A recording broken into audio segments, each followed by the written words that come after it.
Eduardo Sartelli es doctor en Historia, docente de la Universidad de Buenos Aires, y lo tenemos en línea. Recordemos algo, que la última vez que hablamos, hace más o menos un mes después de las PASO, él dijo que era muy probable que pudiera ganar Massa.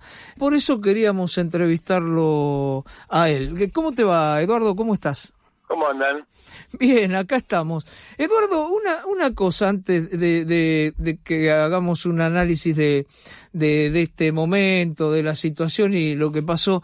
Yo lo que veo en los números concretos, hoy los estaba pasando, que fue una de las peores elecciones del peronismo y que mucha gente, y entre la cual la que no va a votar, votó en contra de Massa. Es decir, los que votaron a Burri votaron en contra y todos votaron en contra de Massa y del ajuste. Digo porque parecería o hay mucho triunfalismo. ¿Vos lo ves así o lo ves de otra forma?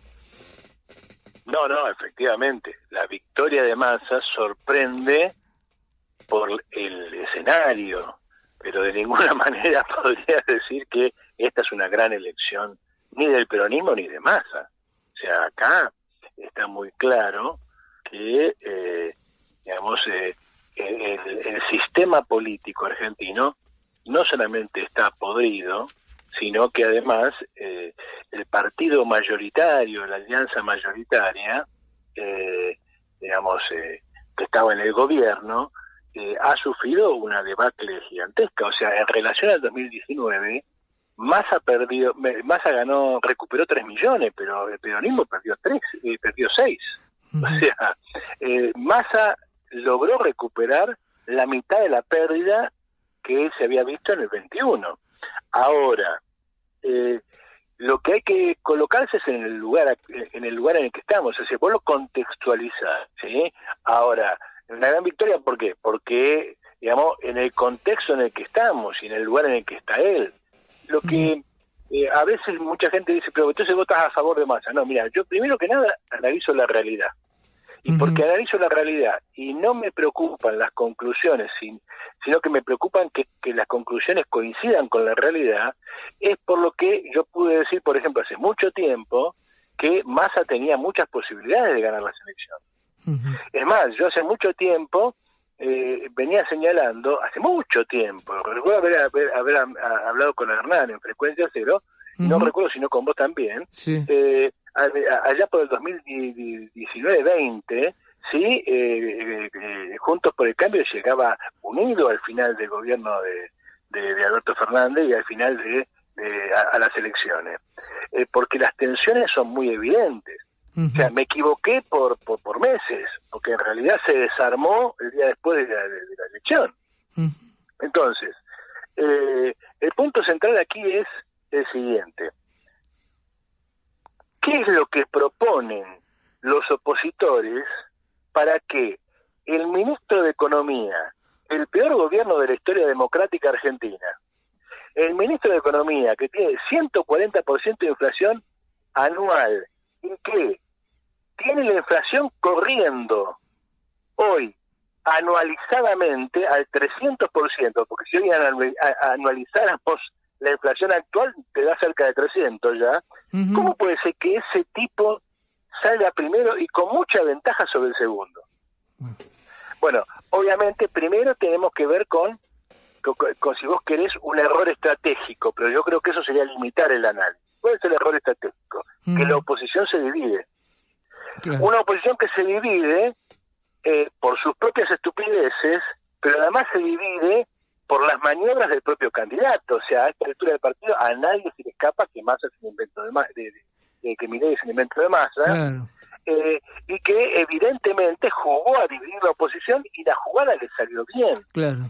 Está discutido si le va a terminar de salir bien porque lo infló demasiado. Eso en algún momento hizo peligrar las cosas y todavía no está escrito que no pueda ganar Milei.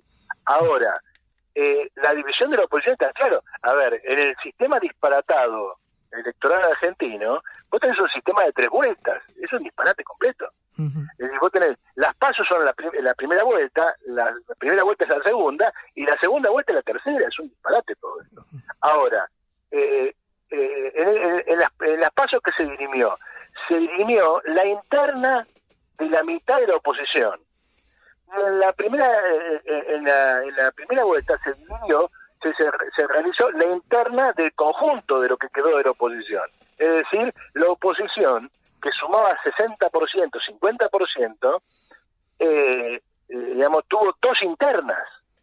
Y que Macri lo concebía así era muy claro, porque mirá lo que acaba de hacer. Claro. O sea, ya pactó el gobierno con Milei, y ya acordó darle a Milei. O sea, Macri, como yo señalé más de una vez, fue a las elecciones con dos candidatos. Uno era Bullrich, el otro era Milei. Ahora, ¿esto qué significa? Por un lado, hay errores en la oposición que facilitan la supervivencia del ministro candidato. Pero por otro lado, y esto es algo que no se entiende, y yo lo repito incluso a amigos que han tenido, digamos, la buena voluntad de escuchar mis diatribas contra el liberalismo y contra Juntos por el Cambio, hay un punto en el cual, como yo le he dicho a gente como Martín Tetaz, no es mi amigo, pero se lo he dicho más de una vez, y se lo he dicho a otra gente, a ver, no se puede ganar una elección prometiendo ajuste. O sea, no existe la ética del ajuste. Votame que te voy a cagar. No existe eso. Por más que vos lo adornes con moral, con ética, con Insaurralde. Fíjate lo que pasó en Lanús. Lanús ganó el candidato Insaurralde. El tipo que 20 días antes estaba bajando un cartel en el cual estaba en la foto con Insaurralde. Entonces, ¿qué significa esto? El programa de Juntos por el Cambio no gana una elección, porque no tiene discurso social, porque lo único que estás prometiendo es sangre, sudor y lágrima para nada. Si vos querés la cosa más extrema, es Elisa Carrió, que es la república por la república misma. Pero la gente no come república. Mucho menos si eso lo pensás usar como adorno de un ajuste bestial. Milei representa una de las dos almas que opera en el programa de Juntos por el Cambio. El programa de Juntos por el Cambio es el programa de Barrio Nuevo. Vamos a dejarnos de robar por un par de años. Es eso. Y después vamos a hacer el ajuste. Entonces, una parte de ese programa lo corporiza Elisa Carrió. Vamos a dejarnos de robar. Y la otra parte lo corporiza Milei. Vamos a hacer el ajuste. Bullrich cree ser diferente, o Macri cree ser diferente de Milei, porque juntan las dos cosas, pero es lo mismo. Entonces, si Sergio Massa pudo hacer lo que hizo, tiene una chance todavía, ahora cada vez más seria, de ser el próximo presidente, se debe a que en el fondo es peronista y en el fondo tiene esa sabiduría propia de la picaresca peronista que bien sabía poner sobre la mesa Carlos Menem. Si yo decía lo que iba a hacer, no me votaban. Es decir, vos ganás con un programa y gobernás con otro. Entonces, Juntos por el Cambio, digamos, ridículamente creyó que porque la gente estaba enojada con toda esta sarta de ajustadores, ladrones, sinvergüenzas, etcétera, todo eso que corporiza hoy Sergio Massa, creyó que con eso alcanzaba. Y es más, creyó una cosa que a toda esta cuestión le agrega el elemento, si vos querés, dinámico y detonante. Creyó que cuanto peor, mejor. Y se equivocó. Y el que metió la pata más a fondo fue Milei. ¿Por qué? Yo creo que una de las cosas que pega una vuelta es este punto. Estamos en plena hiperinflación. Porque la hiperinflación no es un número de inflación. La hiperinflación es que los precios desaparecen. La semana pasada los precios desaparecieron porque estabas en medio de una corrida cambiaria y tenías un estallido de precios, no podías comprar nada. El viernes no había nada para comprar. Entonces, la gente iba y compraba cualquier cosa.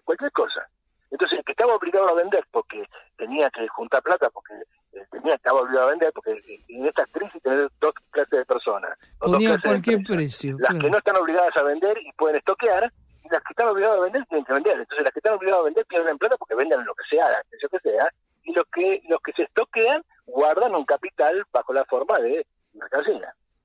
Ahora, en la mitad de las cosas no las encontramos, la otra mitad te las Ahora, en el medio de eso, Milei sabe decir que eso está bien o que no le preocupa porque cuanto más se deprecia el peso, lo llamó excremento directamente, ¿no? Alentó la corrida cambiaria, era más fácil dolarizar.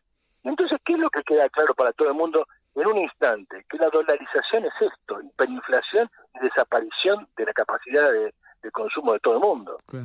Entonces, si vamos sumando estas cuestiones, errores de la oposición, un programa que es solo ajuste y solo ajuste, regodeo público frente a las masas de la explosión inflacionaria que genera una angustia espantosa para todo el mundo, si además a eso le agregás la pimienta del asunto, o sea, un poquito de gusto, que son todas las estupideces que le conocemos a Milei, ¿no? Lo de la venta de órganos, etcétera, todo eso, y bueno, a ver, tenés un cóctel que le va sumando todo a Massa.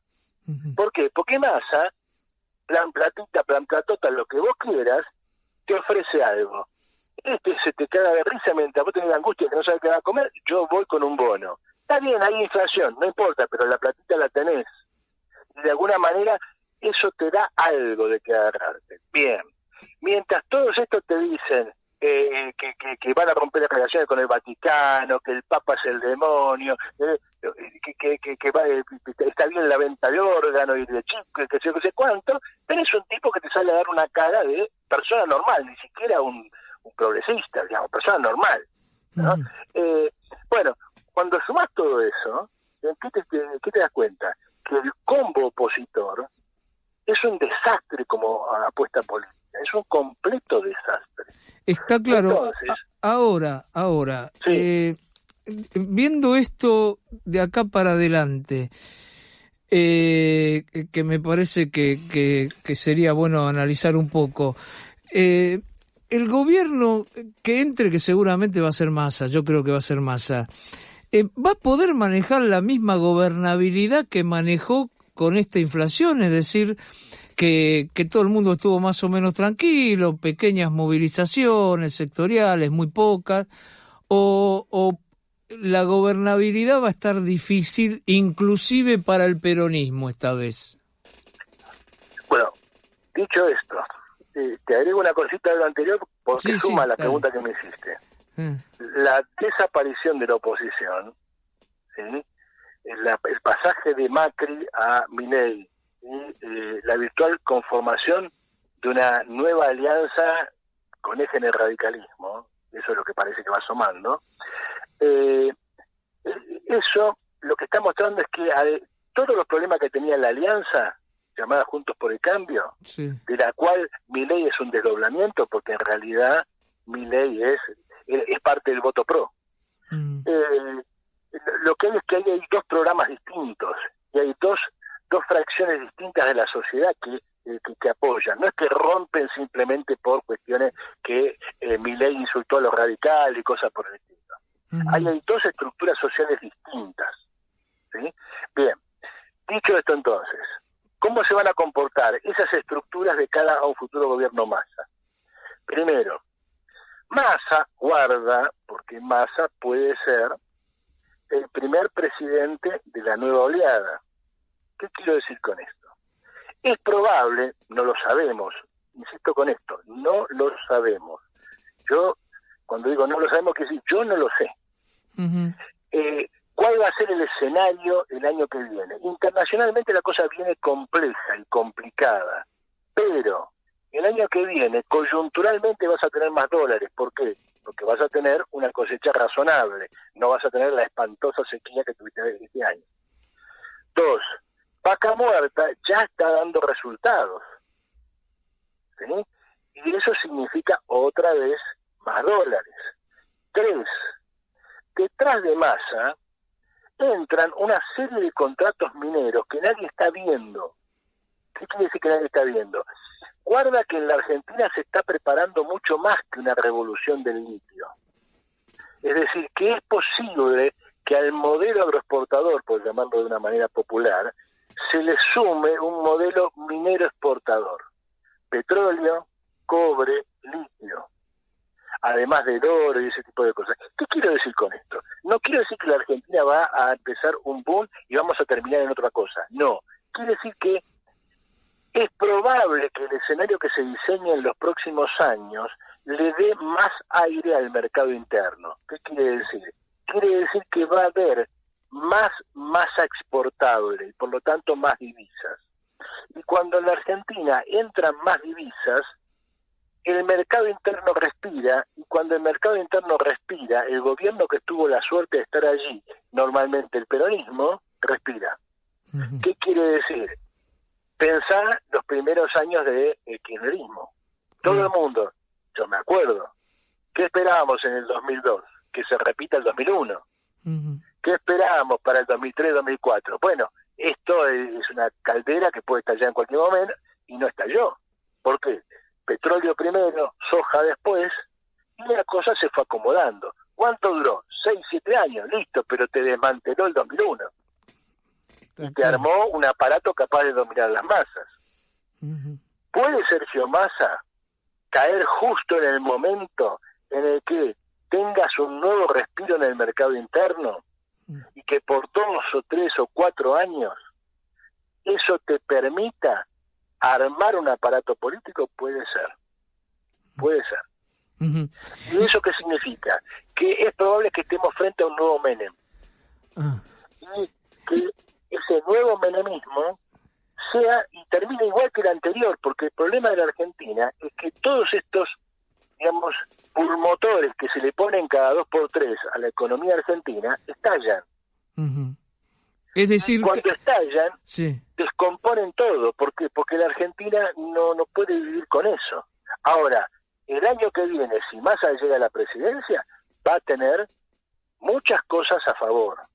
Uh-huh. Y una que ya le está jugando a favor. Sergio Massa probablemente controle el dólar. Hay que ver, en este país lo que pasa hoy, lo que se dice hoy, mañana puede ser falso. Ahora, ¿por qué puede controlar el dólar? De hecho, ya lo bajó a 1.000 pesos. ¿Por qué? Por una razón sencilla. El espanto que generó en los chinos Milei y Bullrich hizo que los chinos pusieran 6.500 millones de dólares sobre la mesa. Claro, los yuan, sí. Claro. ¿Eso qué significa? ¿Que va a arreglar todos los problemas de la Argentina? No, significa que Massa puede seguir echándole la culpa de la explosión inflacionaria a Milei y mostrarse él como el garante de el tipo que puede controlar algo. Uh-huh. Y si yo fuera chino, pondría 10 lucas más, porque tengo la posibilidad de tener, digamos, un presidente más o menos, si no neutral, más o menos positivo a favor mío. Y aparte porque van a poder hacer buenos negocios también los chinos, entre otras cosas, y que están haciendo. Una de las cosas que yo digo que es estúpida la dolarización, es que la dolarización te pega a la economía que menos le conviene a la Argentina. Hasta Paul Krugman dijo esto. Es decir, la Argentina no tiene un gran comercio con Estados Unidos y no es complementaria. En todo caso, si quiere adoptar una moneda estilo dólar, que se pegue al euro, con el cual tiene más compatibilidad. Uh-huh. Pero ¿eso qué significa? Que cuando vos te pegás a una moneda, te cerraste a las otras. Uh-huh. Pero el problema es que la Argentina le vende a los chinos. Está muy claro. Y entonces van a tener un problema.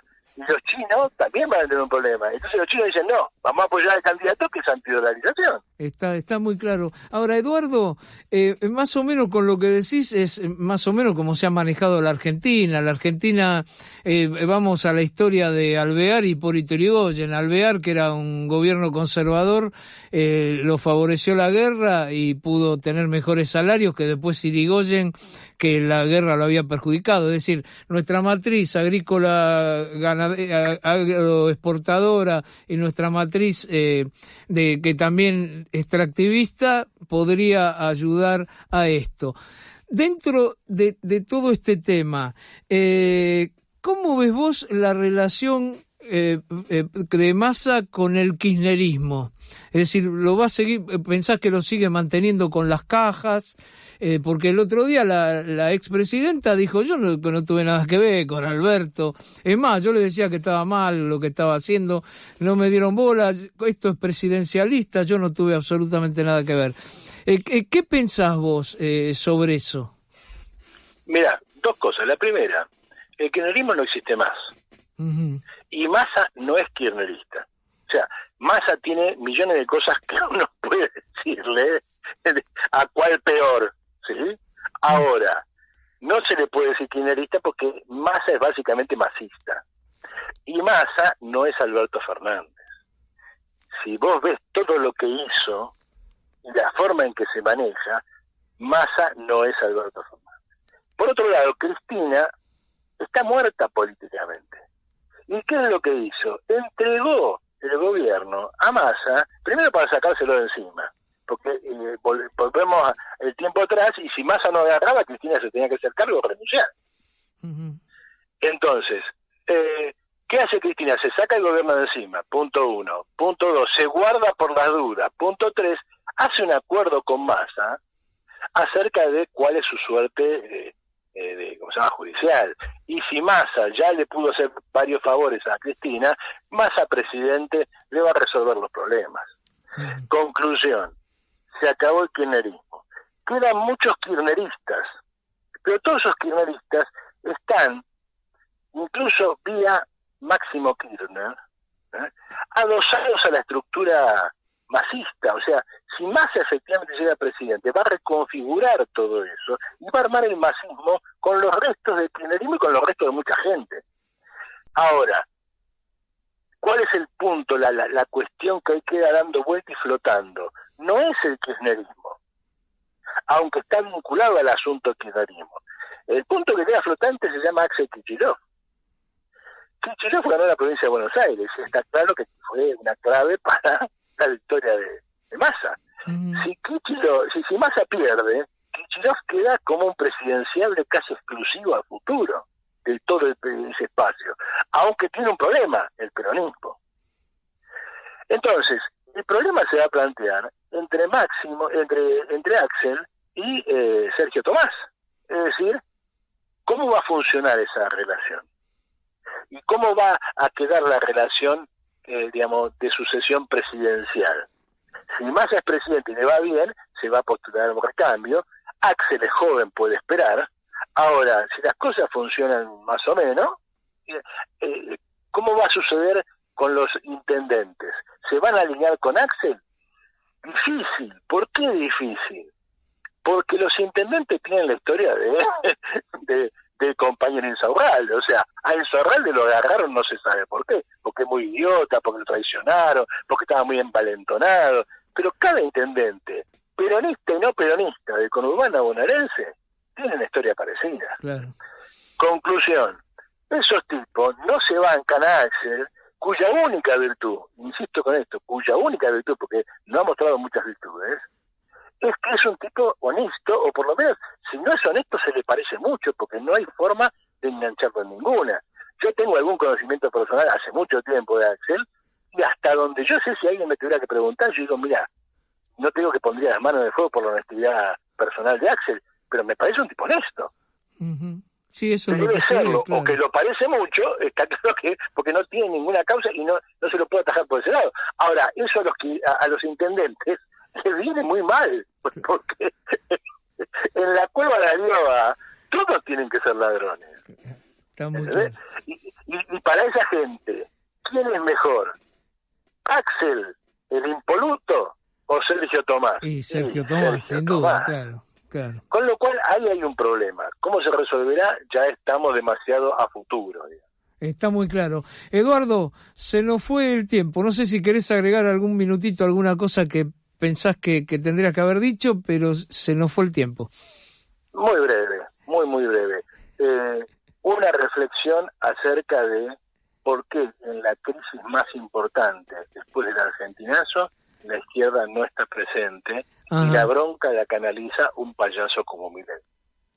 Y creo que no quiero robarte el tiempo porque sabemos, como dice el dicho, el tiempo es tirano, pero está claro que la izquierda necesita una reflexión. Que es necesario que la izquierda se junte en algún lado, un congreso, una asamblea, lo que sea, y saque alguna conclusión. No puede ser que lo resolvamos todo por la vía de qué bien que estuvo Bregman en el debate. Está claro.